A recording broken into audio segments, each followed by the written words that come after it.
নমস্কার, আমি শ্রাবণী। হ্যাশট্যাগ আমরা সকলের পক্ষ থেকে আমি আবার চলে এসেছি আজকের বিষয় নিয়ে আলোচনা করতে।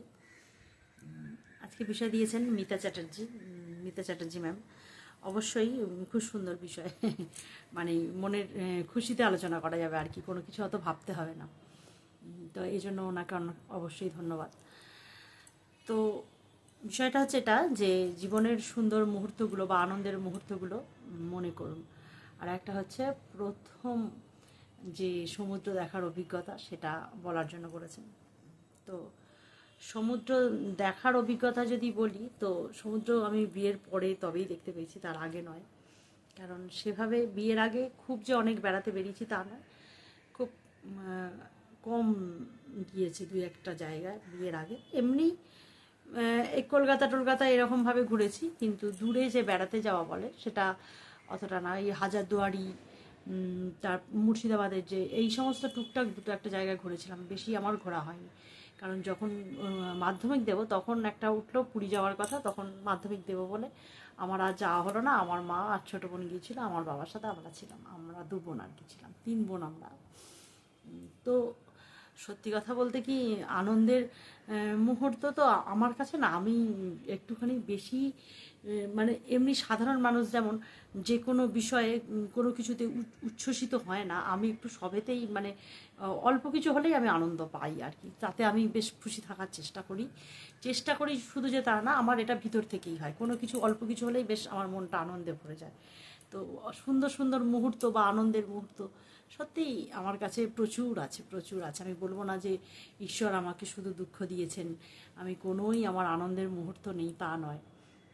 যখন আমি ওই প্রথম বেড়াতে গিয়েছিলাম, আমার এক বান্ধবীর বাবা, মানে একদম পাশাপাশি থাকতাম আমরা, তা উনি রেলে চাকরি করতেন। তো সেটা আমার জীবনের প্রথম এই আনন্দের মুহূর্ত বলার ক্ষেত্রে এটা মনে হলো যে তখন আমি মাত্র ক্লাস 7 কি 8-এ পড়ি এরকম। তো উনি রেলে চাকরি করতেন বলে উনি কোনো কিছুর একটা পাস পেয়েছিলেন, তো উনি আমাদের বেড়াতে নিয়ে আসবেন। তো ওনার মেয়ে আমার বান্ধবী। তো সেই কাকু আমার বাবাকে বললো যে আমার মেয়ে একা যাবে, একা একা তো ওর ভালো লাগবে না, তোমার মেয়েকে কি তুমি পাঠাবে আমার সাথে? তো বাবা যথারীতি জেনে, কাকু খুব ভালো মানুষ ছিলেন এই কারণেই বলছে, উনি এখন মারা গেছেন, উনি আর নেই। তো বাবা হ্যাঁ বলেছিলেন যে ঠিক আছে নিয়ে যাও, অসুবিধা নেই কিছু। তো আমাকে সাবধান করে দিয়েছে, সাবধানে থাকবে, কাকুর হাত ধরে থাকবে, এরকম আর কি। তো যাই হোক, আমরা তখন ওই দুই বান্ধবী সেজে গুজে সকালবেলা একটা তখন তো এই থাক থাক টিফিন বক্সে করে লুচি, আলুর দম, এই সমস্ত খাবার, ফল কেটে একটা জায়গায় এরকমভাবে ওরা কিছুটা নিয়েছে, আমি কিছুটা নিচে নিয়ে একটা ব্যাগে করে নিয়ে, ওর বাবা জলের একটা বড় ফ্ল্যাক্স নিয়েছি, সুন্দরভাবে আমরা বেরিয়েছি। খুব মানে ওই যে ওই ব্যাপারটা ছোট্ট, বেশি না, কাছে কোথায় আমরা জাদুঘর, মিউজিয়াম, ভিক্টোরিয়া এইগুলোই দেখেছি ঘুরে ঘুরে। তো কিন্তু কী যে আনন্দ, কী যে মানে এখনকার বাচ্চারা এগুলো কোনো আনন্দই পাবে না, কিন্তু আমাদের কাছে না তখন ওই যে বাড়ি থেকে বেরিয়েছি মানে বিশাল আনন্দের ব্যাপার আর কি। তো ছোট আমরা ওই এর মাঠটা যে রয়েছে, মানে মিউজিয়ামের ভেতরে একটা মাঠ, যে ভিক্টোরিয়া মিউজিয়াম না, ভিক্টোরিয়ার পিছন দিকটা একটা বিশাল মাঠ মতন রয়েছে, গাছ আছে, সব গাছেতে। তখন আমরা সবে মানে উঠ উঠ মানে কি বলবো, বয়সের উপর দিকে উঠতে শুরু করেছি, মানে প্রথম পদক্ষেপ ফেলেছি, ক্লাস 7 কি 8-এ পড়ি। হ্যাঁ, বলে না টিন এজটা, তখন আমরা দুজনে না মানে দৌড়োদৌড়ি করে একে অপরকে ছোঁয়াছুঁয়ি খেলছি আর কি। যে ও আমাকে ধরবে, আমি ওকে ধরবে, এরকম। তো ওর বাবা তখন বসে আছে, একটা জায়গায় বসে আছে, আমাদের বলছে বেশি দূরে যাবি না, আমার চোখের সামনে যেটুকুনি যা খেলার।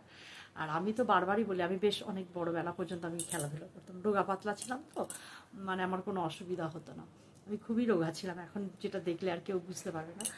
তো এরকম আনন্দ, ওই যে দৌড়চ্ছি, তো দৌড়তে গিয়ে না একটা গাছের পিছন দিকে চলে গেছি, গিয়ে সেখানে দেখছি কি মানে কোনো প্রেমিকা বসে আছে, আর আমরা দেখি না লজ্জা টজ্জা পেয়ে তাড়াতাড়ি করে, এখন মনে পড়লে এত হাসি পায় ব্যাপারটা, যে এখন তো এটা মানে তখন আমাদের কাছে ওই যে দেখলাম বাবা দুজনে বসে আছে গল্প করছে, এটাই আমাদের চোখে একটা যেন অন্যরকম ঠিক রয়েছে, এরকম তো থাকা উচিত নয়, এরমভাবে রয়েছে আর কি।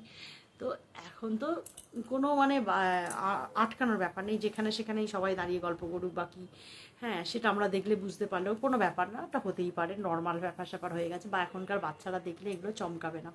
কিন্তু তখন না ওই ওই যে আমাদের বয়সের প্রথম পদক্ষেপ, উঠছি যে বয়সের প্রথম পদক্ষেপটা দিয়েছি, তখন ওইভাবে দেখে আমরা না চুপচাপ চলে এসেছি এবার হাত ধরে, আমরা আর দৌড়াদৌড়ি করছি না। দিয়ে ওর বাবা বলছে কি, মানে কাকু আমাদের বলছে, এই কী হলো তোরা হঠাৎ খেলা বন্ধ করলি?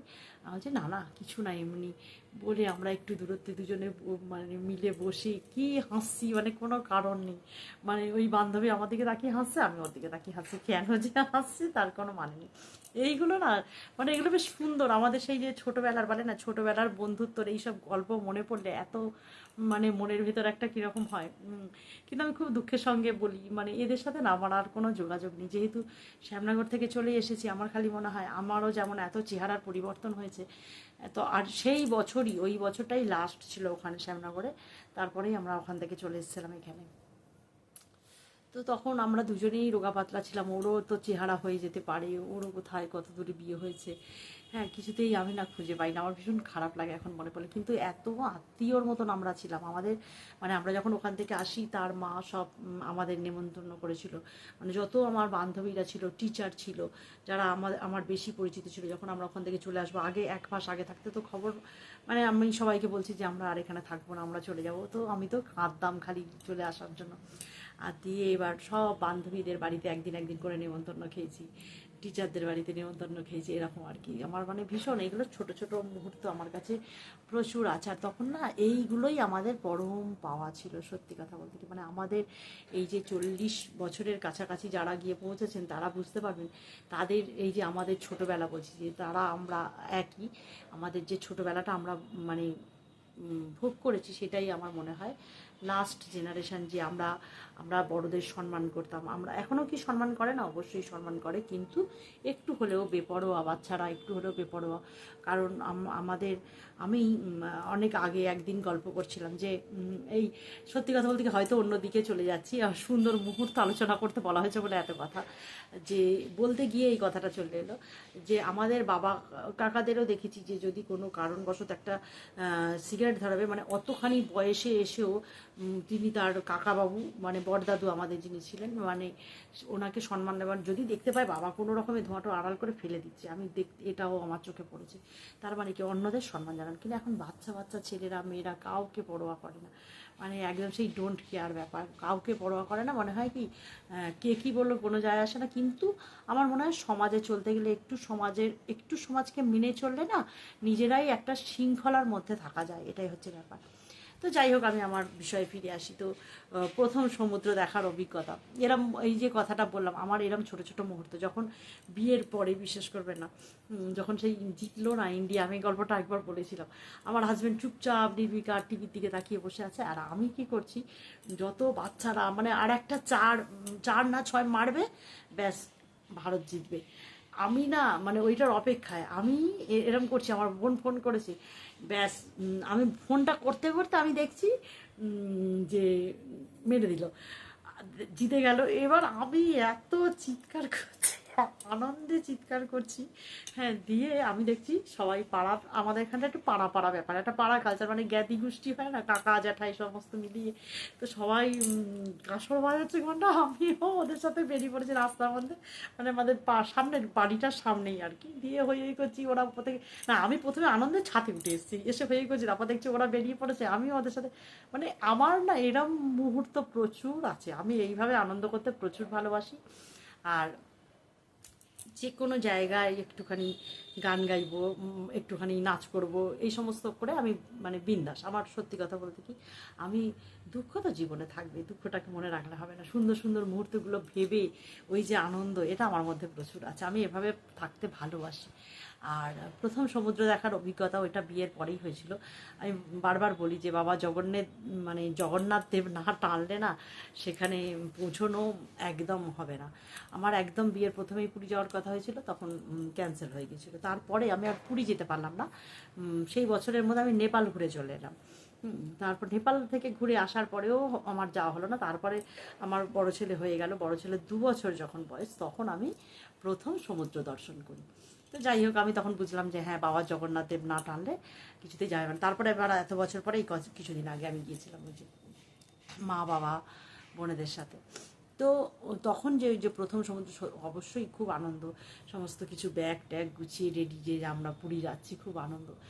মানে তখন না বাসে গিয়েছিলাম, আমার আমার মানে বড় ননদ আর নন্দাই ট্যুর করে, সেইটা মানে ট্যুর করে, ওটাই মানে প্রথম পুরী যাওয়ার প্রথম ট্যুর আর কি। তা আমরা আমাদের নিজেরাই, আমাদের ওরকম আত্মীয় স্বজন সবাই ছিল, বেশিরভাগই আত্মীয় স্বজন, মানে বড় জেঠিমার 3 মেয়ে ছিল, তারপর আমাদের এই পাশে জায়েরা ছিল, আর একটা খুঁড়তুদাতো তো বড় ননদ ছিল, মানে বেশিরভাগই ওই আত্মীয়রা মিলে গিয়েছিলাম। যে এত আনন্দ, আর এইসব পাড়ারও কিছু মানে বাচ্চা কাচ্চা ছিল। আর আমি সবসময় বলি যে আমি ভীষণ আনন্দ করতে ভালোবাসি।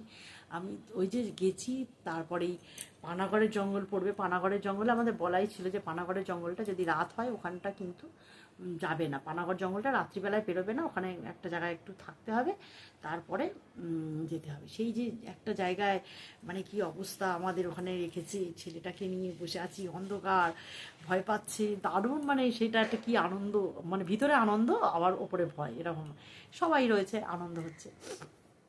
একটা ঘরে ঢুকিয়েছে, সেইখানে সবাই আছে, তার মধ্যে গেছে কারেন্ট চলে, আবার ছোটো ছোটো লম্ফ দিয়েছে, লম্ফ জানেন নিশ্চয়, অনেকে কুপি বলেন, যে এমনি কেরোসিনে যেটা জ্বলে। তো সেই যে কি মানে মারাত্মক, ওইগুলো মানে আমি প্রকাশ করতে পারছি না, এত আনন্দ পেয়েছি। তারপরে যখন প্রথম দিন গেলাম, একটা মানে হোটেল ঠিক করা হলো, প্রথম দিন গিয়েই তো হোটেলে সকালবেলা প্রথমে টিফিন করে এইবার সবাই মিলে সমুদ্রে যাব, সেও আর এক আনন্দ। যে প্রথম আমি যখন সমুদ্রে এরম পাটা দিচ্ছি, ভীষণ মানে কি বলবো, এটা তো বলে প্রকাশ করতে পারবো না। তারপরেও আমি সমুদ্রে গেছি অনেকবার, কিন্তু আমার সত্যি কথা বলতে কি পুরীর সমুদ্র ভালো লেগেছে। আর আন্দামানে গিয়েছিলাম, আন্দামানের সমুদ্র না অসাধারণ, মানে একদম পরিষ্কার জল, আপনি যদি পাটা রাখেন না, মানে উপর থেকে স্বচ্ছ জলটা, নিজের পাটা দেখতে পাবেন, এত পরিষ্কার জল, আর পুরো নীল একদম, ভীষণ সুন্দর, ভীষণ সুন্দর। তো এইরকম অভিজ্ঞতা অনেক আছে। আর এখন যদি আমি এই বকবক করতে থাকি, কারোর ভালো লাগবে না সমস্ত শুনতে। কিন্তু পুরী গিয়ে আমি খুব আনন্দ পেয়েছিলাম, প্রথম সমুদ্র, কিন্তু তখন আমার বড় ছেলে ভয়তে জলে নামছে না, ও সমানে বালিতে বসে বসে এরকম ঘর বানাচ্ছে। আর মানে আমরা আনন্দ করছি, আবার আমার ভয়ও পাচ্ছে, যে মনে হচ্ছে ছেলেটা রয়েছে। তবু একটা ভাসুর, মানে একজন ভাসুর আছে পাশে, উনিও গিয়েছিলেন, উনি ওই দুজনকে, মানে ওই জায়ের ছেলেও আমার ছেলে, দুজনে মিলে বসে খেলছে, বালি নিয়ে পাহারা দিচ্ছে, আর আমরা সবাই জলের মধ্যে নেমে হই করছি, খুব খুব আনন্দ করেছি। এই সমস্ত আনন্দের মুহূর্তগুলো আছে বলেই কিন্তু আমরা বেঁচে আছি। আমরা মানে যারা সব সময় না, দুঃখ জীবনে প্রত্যেকেরই আছে, আমারও আছে, তোমারও আছে, সকলের আছে, প্রত্যেকের জীবনেই দুঃখ থাকবে, কিন্তু সেগুলোকে ভুলে না আনন্দের মুহূর্তগুলোকে নিয়েই বাঁচতে হবে। আমি সবসময় বলি, সেটা আমাদের মধু খুব ভালো জানে। মধু না প্রতিটা মুহূর্তকেই আনন্দময় করে তুলতে জানে, ও প্রতিটা মুহূর্তকে ভীষণ হাসি খুশি, কিন্তু ও ভীষণ ভালো। আমার মনে হয় এইভাবে যারা থাকতে পারে না, তাদের জীবনে মানে ঈশ্বরও যদি চান না, আঘাত করতে পারবেন না চট করে। আমার মনে হয় এটাই নিজেদের এইভাবেই শক্ত করে রাখা দরকার। তো সকলে ভালো থেকো, আর কিছু না।